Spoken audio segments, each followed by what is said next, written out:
मैं genesis ministries की ओर से आप सब लोगों को मदर्स डे के नाम में बधाई देता हूं और आने वाले भविष्य जीवन के लिए शुभेच्छा ज्ञापन करता हूं। माँ एक ऐसा शब्द है जो समुद्र से भी विशाल है और इसकी व्याख्या जैसा एक गिलास पानी निकाल के नहीं किया जा सकता है, वैसे ही इसकी व्याख्या कि जितने भी प्रक्रिया क्यों न हो, परंतु सही अर्थ वही समझ सकता है जिसके जीवन में माँ सबके अनुभव है। वैज्ञानिक विश्लेषण के आधार क्यों न हो, जो भी उसकी खोज छानबीन के बाद निकाला हुआ निष्कर्ष क्यों न हो, परंतु सामाजिक रूप में, आध्यात्मिक रूप में माँ एक ऐसा शब्द है जो सारे जगत के लिए, सृष्टि के लिए आशीष का कारण है।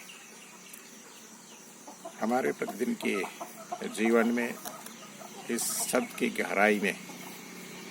एक ऐसा ज्ञान की बातें आती हैं जो हजारों साल पहले इस पृथ्वी पर हुई थी। एक छोटा सा बच्चा लेकर दो माँ एक राजा के सामने आई और दोनों ने उस बच्चे की असली माँ होने का दावा किया और उस राजा के सामने उस समय निर्णय निकालना कठिन था, परंतु ईश्वरीय ज्ञान उनके जीवन में इतना ज़्यादा था कि वह उस ज्ञान की व्यवहार किया। उसने अपने सैनिकों को एक बड़ा तलवार लाने कहा और उस बच्चा को काट कर दोनों को एक एक हिस्सा देने के लिए बात कही। जो उसकी असली माँ नहीं थी उसने संतोष प्रकट किया, परंतु जो उसकी असली माँ थी उसने उस बच्चे को बलिदान स्वरूप दूसरे माँ को देने के लिए राजा को अर्जी की। राजा की इंसाफ की तराजू में माँ साहब इतना भारी पड़ गया कि राजा का निर्णय सही निकला। आज के युग में मनुष्य भले कितना ज्ञानी क्यों ना हो, मनुष्य कितनी समझदारी क्यों ना हो, मनुष्य कितनी बुद्धिमान क्यों ना हो, मनुष्य वैज्ञानिक ज्ञान के साथ जीवन को सबसे श्रेष्ठ मनुष्य के रूप में प्रतिष्ठित क्यों ना हो, परंतु माँ सबके सामने वो सारी बातें कमज़ोर पड़ जाती हैं। एक बार नेपोलियन को उनके सेनापति ने कहा था कि आप अपनी माँ की हर एक बातों के आधार पर निर्णय लेती है या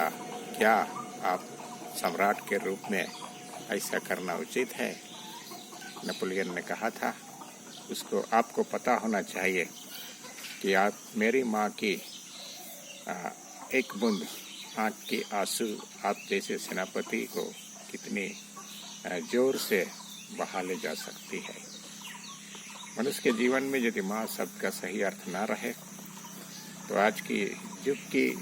परिस्थिति के अनुसार माँ हमेशा उपेक्षित होती है। माँ को नौकरानी की जैसा लोगों के जीवन की दर्जा दिया जाता है और माँ के जीवन इतनी उपेक्षित होती है कि वह निराश और हताश होकर के जीवन को बिल्कुल अंधेरे में पाती है। आज मदर्स डे के नाम में हम सबको जब उसकी चर्चा करते हैं, माँ शब्द को अपने जीवन में विश्लेषण करके देखने की कोशिश करते हैं। ईश्वर के दूसरे रूप में भी उस माँ का रूप है जिसमें उसने कहा है कि मैं तुम्हें मुर्गों की तरह अपने डैने के नीचे छिपा के रखता हूँ, अर्थात एक सुरक्षा, एक शांति और एक ऐसा जीवन की चर्चा है जिसमें मनुष्य को ईश्वर के संबंध में, ईश्वर को समझने में और अधिक नज़दीकी अनुभव होती है। आज जब सारे जगत में विभिन्न समस्याएं हैं, विभिन्न परिस्थिति है, विभिन्न सोच और विचार हैं, जीने की शैली अलग अलग है, परंतु माँ एक ऐसा शब्द है जो समुद्र की तरह आज भी विशाल है, जिसका अर्थ व्यक्त करना हमारे लिए कठिन है। इसीलिए माँ के साथ साथ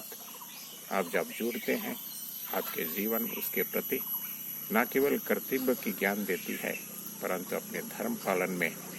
उस माँ के प्रति अपने जीवन को हमेशा प्रेरणा देती है, जिससे आपका जीवन लोगों के सामने, ईश्वर के सामने एक अच्छा जीवन के रूप में प्रतिष्ठित हो सके। बहुत बहुत धन्यवाद।